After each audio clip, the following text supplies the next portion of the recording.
Hello and good afternoon everyone. Welcome back to my channel. My name is Akriti and today we will be doing one more question of Leetcode.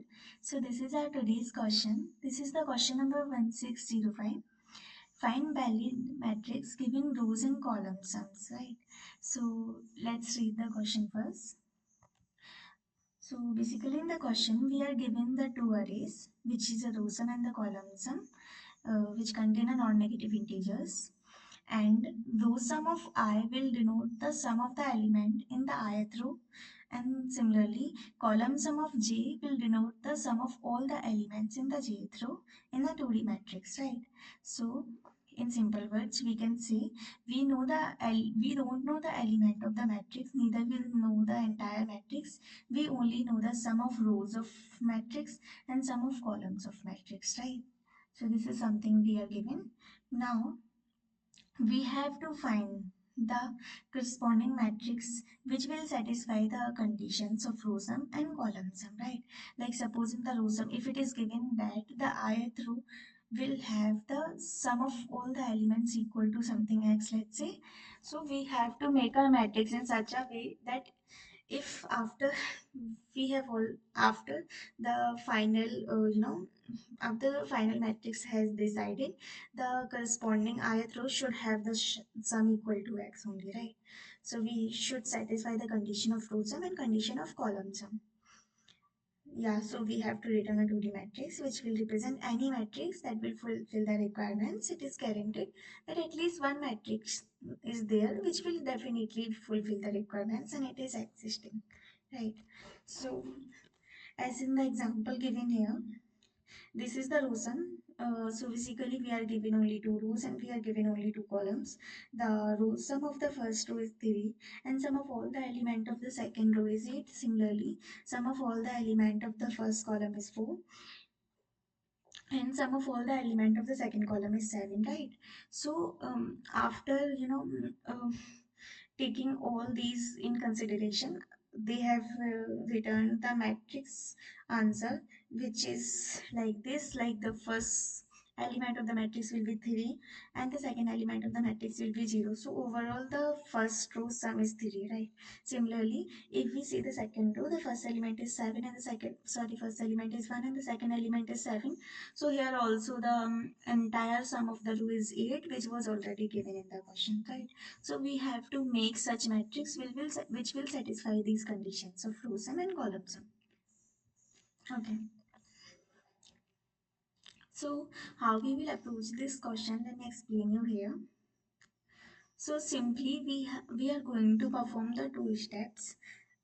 First of all, we will find which row and which column has the minimum possible sum, right? So as here given in the picture, you can see this is our answer matrix. This is going to be our answer matrix, which is initially a zero matrix which contain all the elements equal to 0, right? This is the column sum and this is giving the row sum, like the I'm talking about the second example as given here.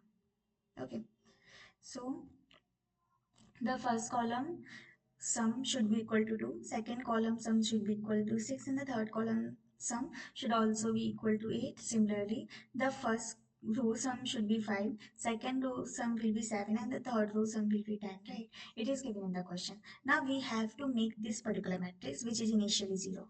So how we are going to do this? We will simply perform two operations. First of all, we will find the smallest possible row sum and smallest possible column sum. So here, now let's see. Here in the given row sums, what is the smallest possible row sum, which is 5, we can see, right? Like the first row has the minimum possible sum. Similarly, if we see the columns, then the second column will have the minimum sum. Okay, so now we have find, just a second. Yeah, so row sum is 5, which is minimum among all, and the column sum is 6, which is minimum among all, right? And we will also find the corresponding index of these row sum, like at which row we are getting the minimum sum, right? So index of row, or we can simply call it row, is 0, right? If we are following the 0 indexing, and again the index of the column, let's say column, will be 1, right? Because at the first column we are getting the minimum sum, and at the 0th row I am getting the minimum sum, right? So I have figured out the minimum possible sum of rows and column and their corresponding index, right?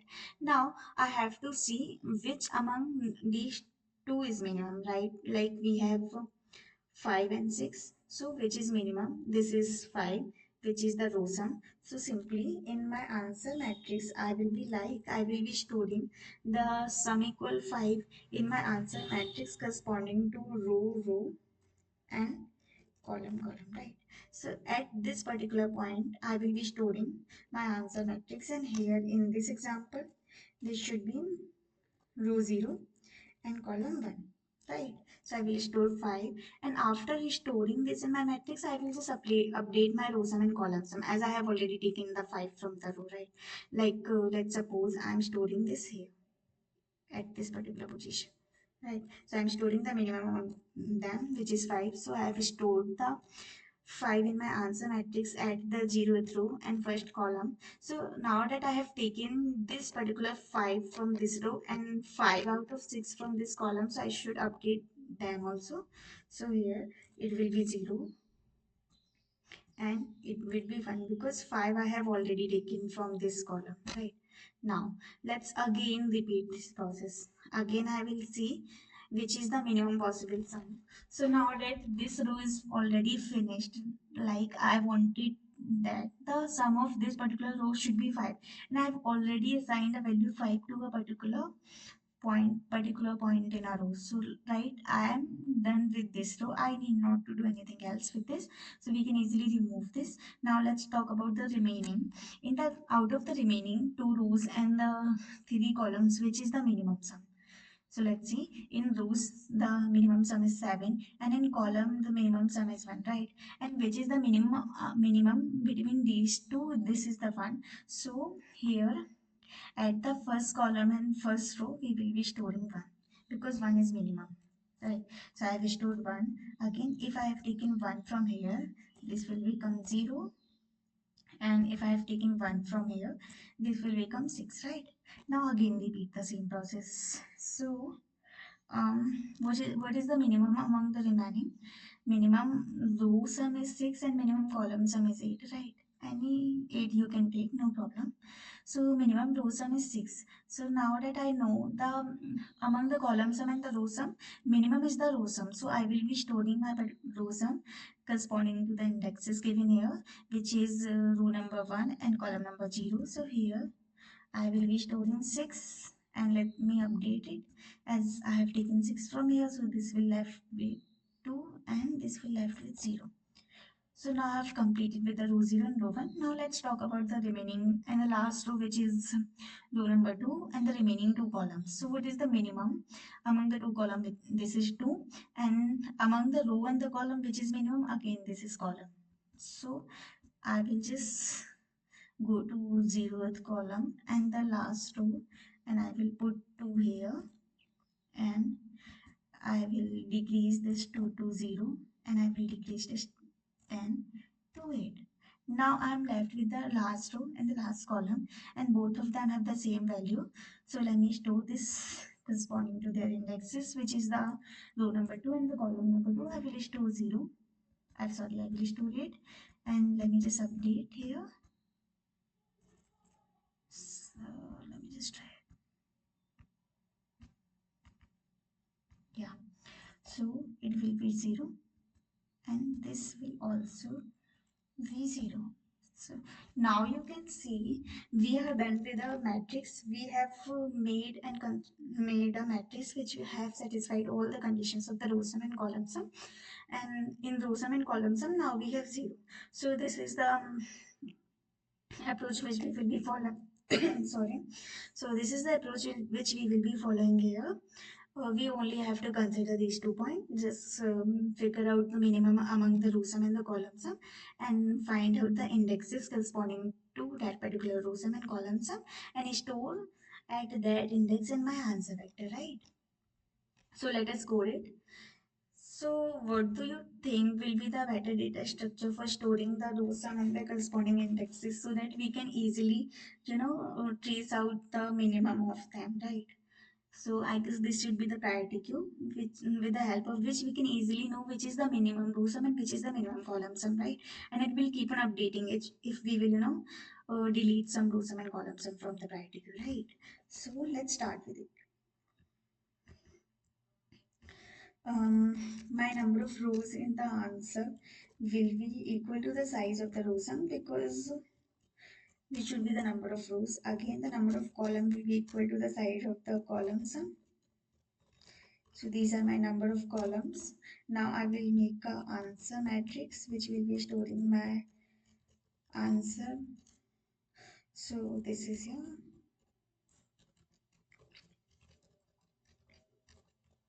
Initially they are just containing zeros. Now I will make two priority queue in fact. First for of pair of in command I have to make.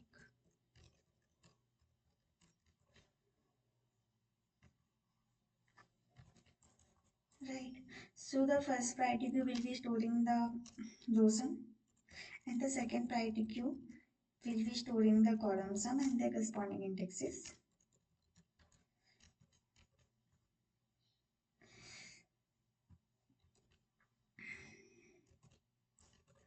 So this will be for row sum and this will be for column sum, right? And now let's just put all the row sum and the column sum in the priority queue. So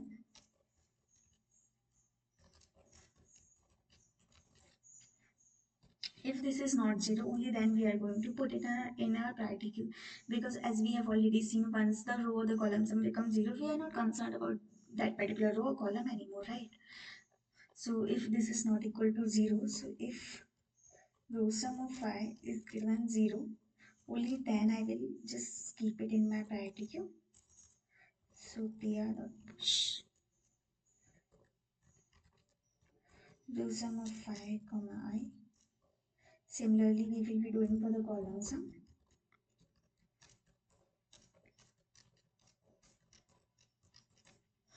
So I will check if the particular column sum is greater than 0, then only I will be storing this in my column sum priority queue and I will just simply push it. This is column sum comma j, right? So now that I'm done with pushing all the row sum and the column sum and the corresponding indexes in my priority queue, now the column with the minimum possible row and the minimum possible sum and the row with the minimum possible sum will be at the top of the priority queue, right? Because I have already made mini. So I will run my loop until PR is empty and not of PC is empty, right? Now I will auto PR is equal to PR dot top and PC will be PC dot top, right? So I have just taken out the topmost element from both the priority queue and I will simply pop PC dot pop and PR dot pop. Right, so this is something which I have done. Now I have to check which is the minimum among these two, right? So let's say this will be the minimum value and it will be the minimum among TR dot first and TC dot first, right? First because it is storing the sum and the second part is storing the corresponding index, right?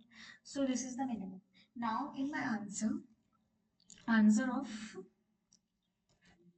tr dot second and tc dot second, I will be storing the minimum value which I have got out of these two. Now I will check which was actually the minimum. So if tr dot first minus minimum is still greater than 0, then we are sure that we got the minimum from the column priority queue, right? So we will again push the remaining row sum which was there in the priority queue. So pr dot push, I will be pushing the remaining, so it should be, sorry, yeah, should be pr dot first minus minimum and the corresponding index which was tr dot second, right? Otherwise, if this is not the case, then I'm sure that the column is the one which is left with some value of column sum, right? So I will be pushing the remaining in my column priority queue. So this will be tc dot first minus minimum, which I have already taken out, and tc dot second, which is the index of that particular column. Yeah, so now I'm done. And yeah, this is over. And here I will be simply returning my answer matrix. Let's see if it's working.